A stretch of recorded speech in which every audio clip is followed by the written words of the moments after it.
سلام، خوش اومدین به اولین ویدیو یوتیوب باکس آفیس.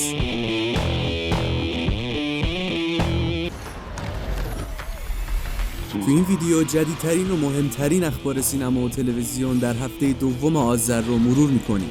هفته پرخبری بود و کلی تریلر داشتیم، پس با ما همراه باشید. خب بریم سراغ اخبار فیلم و سریال. بالاخره بعد از گذشت حدود 1 سال از پخش فصل اول، تریلر فصل دوم سریال هاوس آف د دراگون منتشر شد. تو تریلر میبینیم که دیمون تارگریان زره پوشیده، شوالیه ها سوار بر اسبن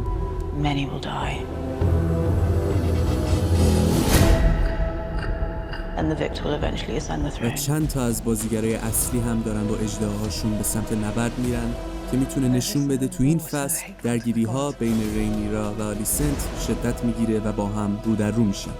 قطعا فصل مهم و هیجان انگیزیه. این فصل تابستون 2024 یعنی همین تابستون منتشر میشه. این هفته اولین تریلر از سریال فالاوت منتشر شد. این سریال اقتباسی از سری بازی‌های فالاوت محسوب میشه و جاناتان نولان، برادر کریستوفر نولان و لیزا جوی، وظیفه ساختنش رو بر عهده دارن. از این دو نفر قبلا سریال محبوب وست‌ورلد رو دیده بودیم. تریلر دنیای عظیم سریال رو نشون میده و به نظر میاد با اقتباس خوبی روبرو باشیم. این سریال که محصول مشترک آمازون و بتزدا 24 فروردین 1403 منتشر میشه. You should be going to school every day with John. No thanks. تریلر بعدی مربوط به سریال پیش درآمد از تد دوست داشتنی. این سریال اسپینافی از سری فیلم‌های تد و داستان گذشته تد رو روایت می‌کنه. این مجموعه اوایل زندگی یک خرس عروسکی با احساس به نام تد رو در سال 1993 به تصویر می‌کشه. تد با جان بنت و خانواده‌اش در ماساچوست زندگی می‌کنه و با اصرار خانواده بنت همراه جان به مدرسه میره. این سریال قراره 21 دی از پیکاک منتشر بشه.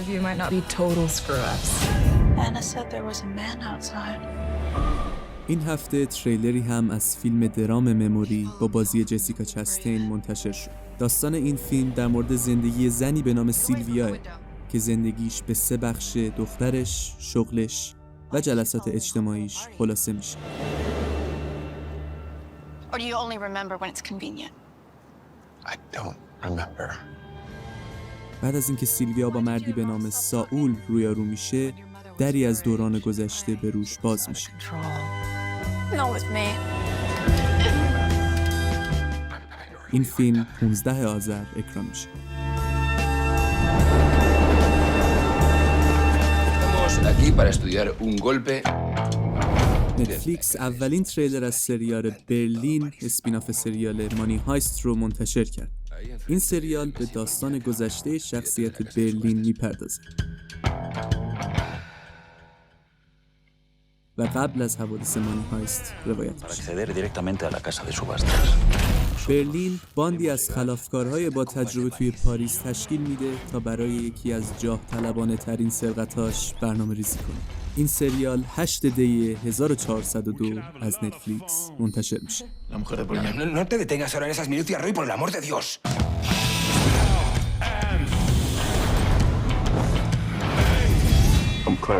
اولین تریلر رسمی فیلم The Book of Clarence منتشر شد.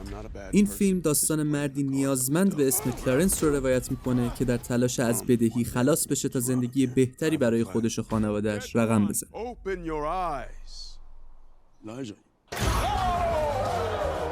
اون اسیر قدرت و شکوه مسیح در حال ظهور میشه و همه چیز رو به خطر میندازه تا مسیرش رو به سمت یه زندگی الهی تغییر بده. بازیگرانی مثل لکیت استنفیلد، جیمز مک‌آوی، بندیکت کامبربچ و اومار سی در این فیلم ایفای نقش کرد. تاریخ اکران 22 دی اعلام شد.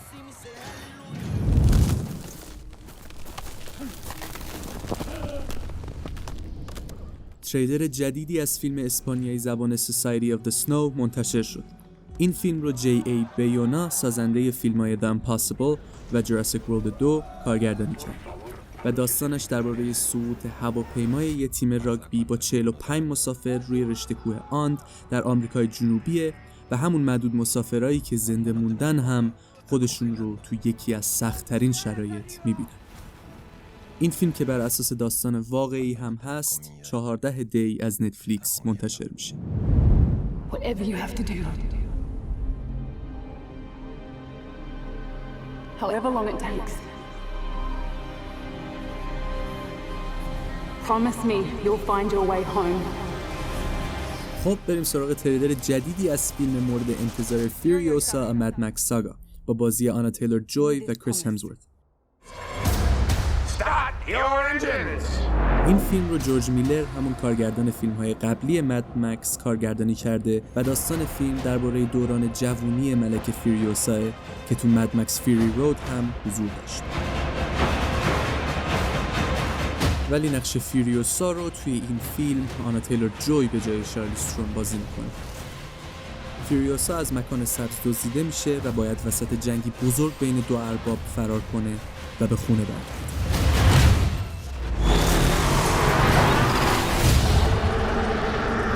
این فیلم 4 خرداد 1403 در سینماها اکران میشه.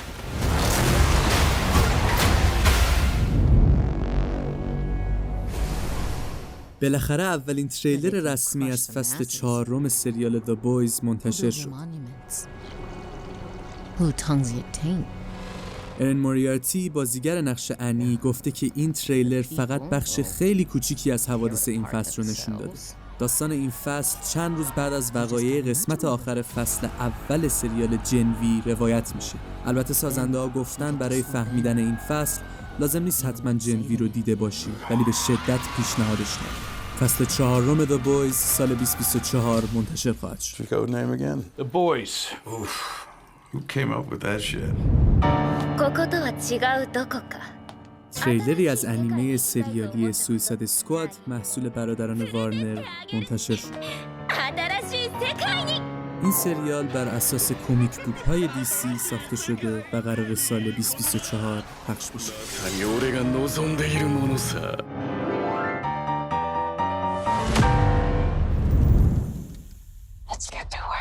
تریلر رسمی مینی سریال گریزلدا محصول نتفلیکس منتشر شد. این سریال داستان گریزلدا با بازی سوفیا ورگرا،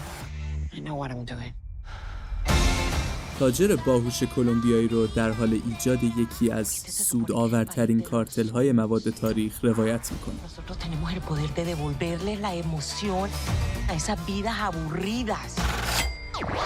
این سریال رو میتونین 5 بهمن بعد از انتشار از نتفلیکس تماشا کنید.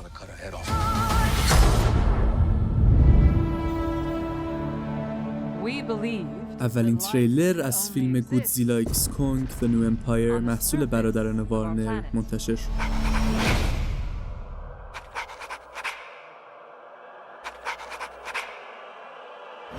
تو فیلم بعدی این فرانچایز کونگ و گودزیلا با هیولایی وحشتناک روبرو میشن که کل سیاره رو تهدید می‌کنه.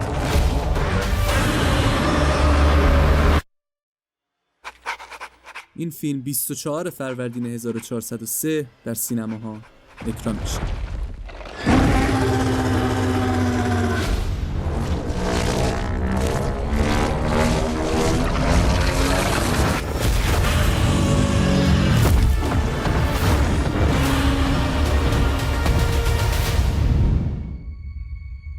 اولین تریلر از فصل 2 سریال هیلو منتشر شد. این سریال طبق داستان سری بازی‌های پرطرفدار هیلو ساخته شد. فصل اول این سریال بازخوردای خوبی نگرفت، ولی باید دید تو فصل 2 جبران کردن یا نه. هیلو داستان جنگی حماسی بین بشریت و تهدیدی بیگانه به اسم کاوننت رو در قرن 26 میلادی روایت می‌کنه. فصل 2 19 بهمن از پارامونت پلاس منتشر میشه. خب یکم بریم سراغ اخبار مارولی. چند وقت پیش شایعه‌ای منتشر شده بود که اعضای اصلی انتقام جویان مثل رابرت دانی جونیور و کریس اونز قراره برگردن، که کوین فاگی به تازگی اعلام کرد که قرار نیست این اتفاق بیفته و میخوان همون لحظاتی که آیرون من توش حضور داشته بدون تغییر بمونه و سالهاش تلاش کردن که به این نقطه برسن. نمیخوان جادویی برش گردونن. کریس اونز هم گفت کسی راجع به برگشتنش باش صحبت نکرده اصلا. و عجیب این که تایکا وایتیتی توی مصاحبه حرف عجیبی زد و گفت به خاطر پول به MCU ملحق شده بود. وایتیتی گفت من هیچ علاقه‌ای به حتی یکی از اون فیلم‌ها هم نداشتم، که منظور وایتیتی اینجا فیلم‌های ثور هستش، ولی نیازمند پول بودم و فکر کردم این فرصت خوبی برای تأمین فرزندانم خواهد بود.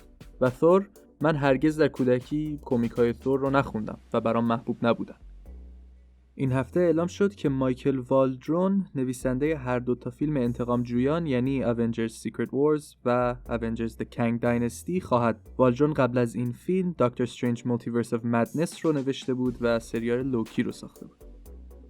همچنین خبری ناراحت کننده اعلام شد مبنی بر اینکه مجموعه The Grand Tour با حضور جرمی کلارکسون، ریچارد هموند و جیمز می بعد از 7 سال دیگه ادامه نخواهد داشت. یعنی معلوم نیست گرند تور ادامه داره یا نه و اگه داشته باشه هم این 3 نفر جایگزین میشن. فیلم برداری قسمت آخر این مجموعه تموم شده و در سال 2024 پخش میشه. سباستیان استن برای بازی در نقش دونالد ترامپ تو فیلم دی اپرنتیس انتخاب شد. این فیلم توسط علی عباسی، کارگردان فیلم عنکبوت مقدس، کارگردانی میشه و داستان جوونی‌های ترامپ و ساخت امپراتوری املاکش در دهه 1970 و 1980 در آمریکا رو روایت میکنه. این هفته کیفیت خوب جدیدترین فیلم مارتین اسکورسیزی یعنی Killers of the Flower Moon منتشر شد و میتونیم بالاخره بعد چند ماه یکی از بهترین فیلم‌های امسال رو تماشا کنیم. فیلم برداری لایو اکشن How to Train Your Dragon از سر گرفته شد. توی این فیلم نیکو پارکر در نقش آسترید و میسون تیمز در نقش هیکاپ بازی میکنه. یونیورسال اکران این فیلم رو برای خرداد 1404 برنامه‌ریزی کرد. فیلمبرداری فصل دوم سریال The Last of Us بهمن شروع میشه. هفته پیش گفته شد نقش ابی رو در این فصل کیتلین دیور بازی میکنه. جالبه که این بازیگر پیشنهاد طرفدارا برای نقش الی تو فصل اول بود. نمرات منتقدان به فیلم کنسرت بیانسه و فیلم گادزیلا ماینس وان اعلام شد. رنسانس فیلم با بیانسه رضایت تماشاگران رو هم جلب کرد و نمره آ پلاس رو از سینما اسکور دریافت کرد. همچنین فیلم ژاپنی گادزیلا ماینس وان مورد توجه تماشاگران هم قرار گرفت و 11 میلیون دلار در باکس آفیس آخر هفته فروخت و نمره آ را از سینما اسکور دریافت کرد. ویل اسمیت تایید کرد که قسمت دوم فیلم I Am Legend داره ساخته میشه و فیلم نامش آماده شده. تصاویری از آنا د آرماس و سیدنی سوینی در استرالیا در حین فیلمبرداری فیلم ایدن با کارگردانی ران هاوارد به بیرون درس کرد. فیلم ایدن داستان گروهی از مردم رو روایت میکنه که به جزیره‌ای میرن تا از تمدن دور باشن و از نو شروع کنن. گفته میشه این فیلم سبکی جنایی و ماجراجویی خواهد داشت. نکته قابل توجه حضور هانز زیمر به عنوان آهنگساز این فیلمه. آخرین خبر این هفته هم مربوط میشه به حاشیه بین ایلان ماسک و شرکت‌های بزرگ فیلمسازی. داستان از این قراره که تعدادی از شرکت‌ها تبلیغ و تولید محتوا در توییتر یا ایکس فعلی رو متوقف کردن. ایلان ماسک هم در پاسخ به باب ایگر، مدیرعامل دیزنی و سایر شرکت‌های بزرگی که تولید محتوا و تبلیغات در توییتر رو متوقف کردن، گفت اگه کسی قصد داره با تبلیغات یا پول از من باج‌خواهی کنه، بره به درک. Go yourself. واضحه؟ امیدوارم که باشه. از شرکت‌هایی که تبلیغ و تولید محتوا در توییتر رو متوقف کردن میشه به مارول استودیوز، وارنر بروز پیکچرز، سونی پیکچرز، دیزنی و لایونزگیت اشاره کرد. دلیل این اقدام صحبت ماسک علیه اسرائیل و نمایش تبلیغات در کنار محتوای نازی گزارش شده. Hey, Bob. خب دوستان، اگه ویدیو رو دوست داشتین حتما لایک و سابسکرایب کنین و کانال ما رو به دوستاتون هم معرفی کنین. از این به بعد میتونین هر هفته اخبار سینما رو از باکس آفیس دنبال کنین. اگر هم خواستید لحظه به لحظه در جریان اخبار باشید، میتونین به تلگرام و توییتر ما ملحق باشین. تا ویدیو بعدی، خدا نگهدار.